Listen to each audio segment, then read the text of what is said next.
Hey everybody, it's Adrian again. Hope you're doing well. I'm doing ribs again today. We've already done a previous rib video. However, this is going to be different because instead of doing a St. Louis style rib, I'm going to do a full rack of spares.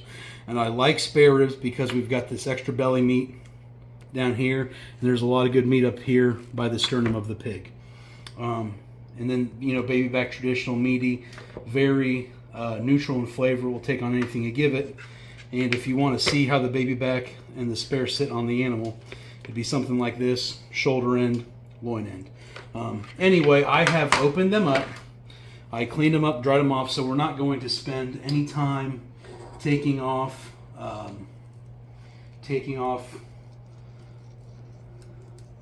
fat or taking off that membrane layer. We're going to season these with salt and pepper, garlic powder, and onion powder.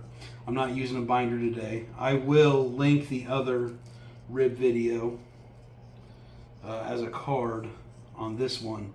However, whereas those other ribs were dry, I'm going to glaze these with a little bit of apricot preserves. And on the spares, I'll probably put a little bit of heat in there, red pepper flakes or hot sauce or something. But we're just going to hit both sides. Here's white pepper. You can use black pepper. My black pepper's in a grinder, so I can use just this white pepper straight out of a shaker, and I can keep one clean hand and one dirty hand. Here's our garlic powder. This is onion powder. If you know someone that is unsure about ribs, I think that baby backs are a great introduction because, like I said, they will take on whatever flavor you give them. They're a very neutral flavor. It is a white meat. Spare ribs, and obviously St. Louis, which is just a cut of spare ribs, have that just a little more porky flavor because there's a little more fat. And this is our garlic powder. If you have not seen the other video, I like to season these like I would season a steak. I don't necessarily pre-mix a rub. I personally do a better job eyeballing everything the way it looks on the meat rather than pre-mixing a rub and putting it on. So I'm going to get this other side done, and we're going to start a fire. So here's the setup. I'm running 2 Weber kettles.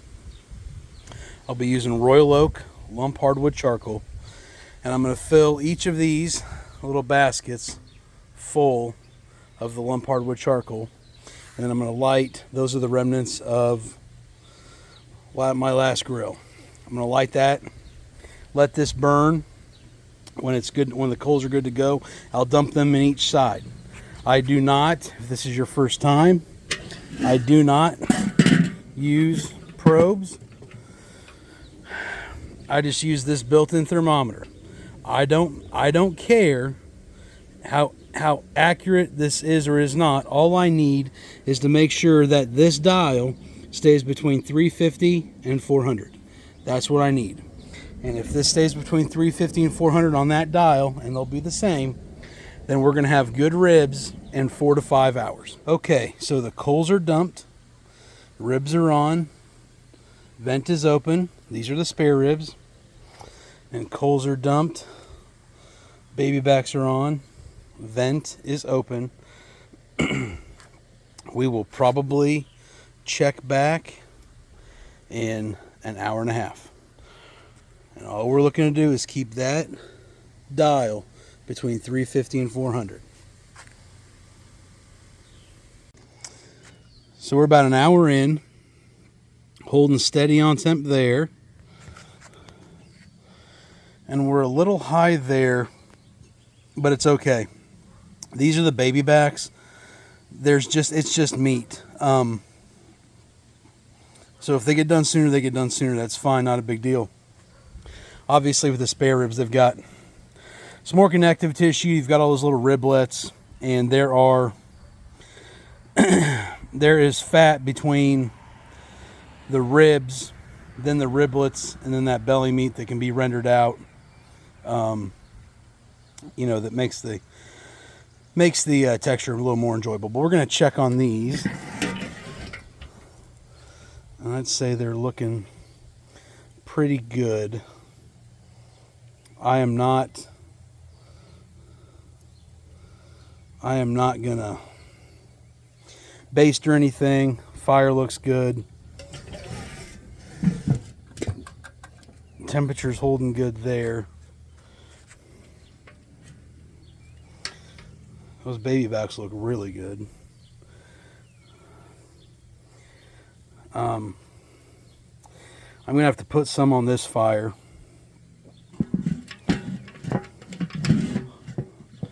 Those baby backs are going to be done before the spare ribs, which are fine.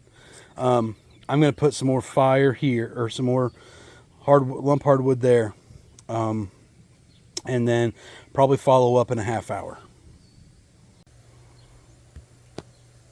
Okay, so put a little more charcoal on there.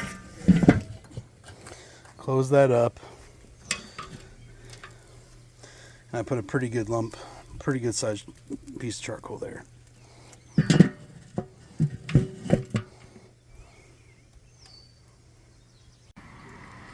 So we're at 2 hours here. I put some more charcoal on. Fire was getting a little cool. Those look pretty good.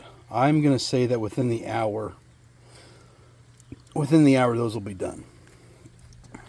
The spare ribs are holding strong. They look good too. I don't expect them to be done within the hour because they're a lot bigger, but everything's looking pretty good. 2 hours in. All right, we're at about 3 hours on these, and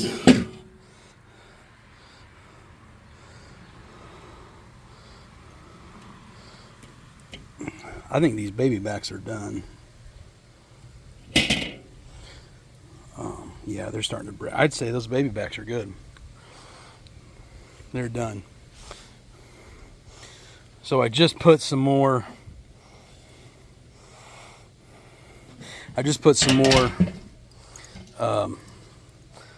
Charcoal on the spare. They've probably got another hour and a half or so, but baby back are done. All right, so pull these baby backs off. We're gonna let them sit for about a half hour. The bottom was glazed with apricot preserves and red pepper flakes, and we're gonna leave the top ones dry for the girls.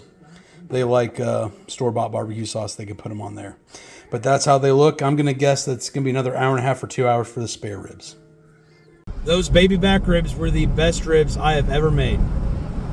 Thick and meaty, moist, absolutely delicious. Perfect smoke. And that tangy apricot glaze is something you need to try for yourself. Thanks for tuning in. We'll see you next time.